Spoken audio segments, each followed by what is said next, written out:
Deuxième jour de grève contre l'augmentation du prix du carburant au Kenya. Elles avaient été décrétées par l'Association des transporteurs. Ce mardi après-midi, le mouvement de protestation a été suspendu pendant une semaine pour permettre des négociations avec les autorités. À Nairobi, les explications de Bastien Renouille.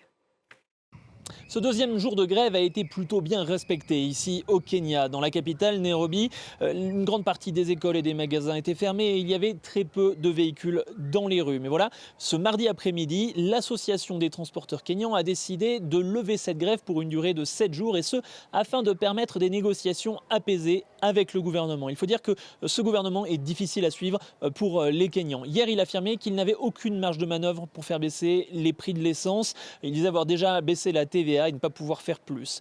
Hier soir, en direct à la télévision, le ministre de l'Énergie disait finalement avoir trouvé une solution pour faire chuter le prix du diesel de 10 shillings, l'équivalent de 6 centimes d'euros par litre.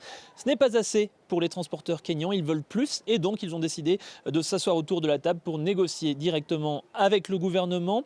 Ils encouragent donc tous les transports publics à reprendre du service durant la journée de demain. Nairobi devrait être donc beaucoup moins bloqué que cela a été le cas au cours des 2 derniers jours. Cependant, la fin de cette grève n'a pas signifié totalement la fin de la mobilisation. Certains veulent aller plus loin, ils demandent la baisse des prix en général et pas seulement pour les produits pétroliers. Ils ont continué à descendre dans les rues, il y a eu quelques émeutes, notamment dans les quartiers périphériques de Nairobi et dans d'autres villes. Mais la situation demain devrait être revenue à la normale.